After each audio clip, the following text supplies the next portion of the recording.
Hello दोस्तों, welcome to my YouTube channel darkest moment. आज की जो कहानी मैं आपको बताने वाला हूँ, इस कहानी का मुख्य शीर्षक है वो रास्ता। और इस कहानी के मुख्य किरदार हैं आफताब। इस कहानी में आफताब के साथ क्या होता है, ये जानने से पहले आप हमारे चैनल को सब्सक्राइब एंड लाइक जरूर से करिए और नोटिफिकेशन बेल को ऑन जरूर करिएगा और शेयर जरूर करिएगा। 10 साल बाद आफताब वापस अपने गांव लौट रहा था। शहर की धुंध में उलझा हुआ ये लड़का चांदपुर की खुशबू को महसूस करना चाहता था, लेकिन उसे ये नहीं पता कि चांदपुर भी उसी का इंतजार कर रहा है। अब्बू के इंतकाल के बाद वह सब कुछ छोड़कर शहर चला गया था, पर जब अब जिंदगी थोड़ी ठहरी तो दिल ने कहा एक बार बचपन के घर को देख आए। उसका बचपन का घर वही चांदपुर में था, जहां जाने के लिए एकमात्र रास्ता जो कि घने जंगलों से होकर गुजरता था। आफताब अपनी नानी के बातों को याद करता है कि उसकी नानी कहा करती थी, इस रास्ते में कुछ है आफताब, रात को कभी मत गुजरना। उसकी आवाज अब भी कानों में गूंजती थी। लेकिन आफताब मन ही मन मुस्कुराते हुए यह सोचता है कि दादी की अब वो पुरानी कहानियां मुझे नहीं डराती। इतना ही सोचते हुए आफताब अपने मोटरसाइकिल की चाबी ऑन करता है। समय देखता है तो घड़ी पे शाम के 4:45 बज चुके थे। वो अपने मोटरसाइकिल पे बैठता है और अपने गांव की ओर रवाना होता है। आफताब रास्ते पे चलते चलते ये सोचता है कि मुझे जंगल पहुंचने में तो अभी और 2 घंटे लगने हैं और उस जंगल को पार करने में 1 घंटे का समय और लगेगा। यह सब जानते हुए भी आफताब निडर होकर अपने गांव की ओर तेजी से बढ़ता है। जैसे जैसे वह जंगल के करीब आते जाता है, गहरा कोहरा सा छाने लगता है। अब उसे यह एहसास होने लगता है कि इस सड़क पे मेरे अलावा और कोई भी नहीं है। इस कोहरे के धुंध और बादल के पीछे छुपा हुआ आधा चांद उसे उसकी दादी की कहानियों को याद दिला रहा था। पर भी आफताब रुकता नहीं है। यह एहसास उसे कब जंगल ले आई उसे पता भी नहीं चला। इतनी ही देर में हवा में एक अजीब सी ठंडक महसूस होने लगी। पेड़ जैसे धीरे धीरे हिल रहे थे, जैसे कोई इनमें से गुजरता हो, लेकिन कोई भी ना था। उस घने जंगल में उसे केवल उसकी मोटरसाइकिल की आवाज और पत्तों के सड़सड़ाहट की आवाज सुनाई दे रही थी।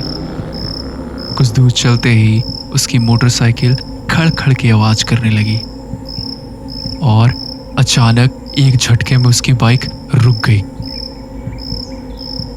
इस सुनसान रास्ते और घने जंगलों के बीच में उसके मोटरसाइकिल ने उसे धोखा दे दिया। उसने अपने मोटरसाइकिल को स्टार्ट करने के लिए बहुत प्रयास किया, लेकिन उसकी मोटरसाइकिल स्टार्ट नहीं हुई। वह थक जाता है और थोड़ी देर के लिए बैठ जाता है। अब वह सोचता है कि इतनी रात में मैं इस जंगल को कैसे पार करूं। चारों तरफ सिर्फ और सिर्फ सन्नाटा पसरा हुआ था। वो अपनी मोटरसाइकिल को धक्का मारते हुए आगे जाने की सोचता है।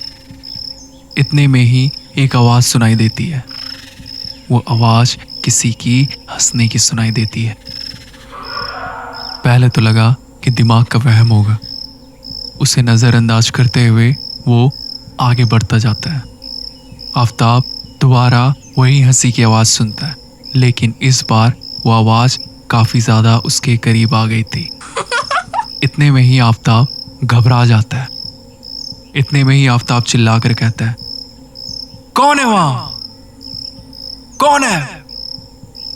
मेरे सामने आओ। वो जैसे ही पीछे पलटता है और अपने चारों ओर देखता है तो उसे वहां कोई भी नहीं दिखाई देता है। लेकिन हवा में एक ठंडी साया सिलसिला सा था। फिर एक और आवाज, वापस चले जाओ। इतना सुनते ही आफताब घबरा जाता है और अपने बाइक को बहुत तेजी से धक्का मारने लगता है। इस क्रम में बाइक का गियर लग जाता है और बाइक अचानक से स्टार्ट हो जाता है। लेकिन रास्ता अब वो ऐसा नहीं लग रहा था जैसा वो पहले था। वो रास्ता वही था, लेकिन पहाड़ों का झुकाव बदल गया था। वो जैसे उस पार झुक रहे थे, रास्ता जैसे जैसे लंबा होता जा रहा था। फिर उसने देखा रास्ते के किनारे एक छोटी सी लड़की सफेद कपड़ों में खड़ी थी। उसका चेहरा अंधेरे में छुपा हुआ था। आफताब ने रुकने की कोशिश की, लेकिन बाइक के ब्रेक्स ने काम करना छोड़ दिया। जैसे ही वो उस लड़की के पास से गुजरा, उसके कान के पास एक चीख गूंजी, तुम वापस क्यों आए? आफताब को तो जैसे होश ही उड़ गए। उसकी बाइक पेड़ से सीधे टकरा गई। वो जमीन पे गिरा और बेहोश हो गया। जब आफताब की आंख खुली तो सुबह हो चुकी थी। लोग उसके इर्द गिर्द खड़े थे। कोई लड़की नहीं थी, कोई आवाज नहीं थी। लेकिन जब उसने लोगों से कहा कि उसने रात को क्या देखा, तो एक बुजुर्ग बोला, बेटा, तुमने वो रास्ता चुना जो अब बंद हो चुका है। 10 साल पहले एक लड़की की मौत हुई थी इसी जंगल में।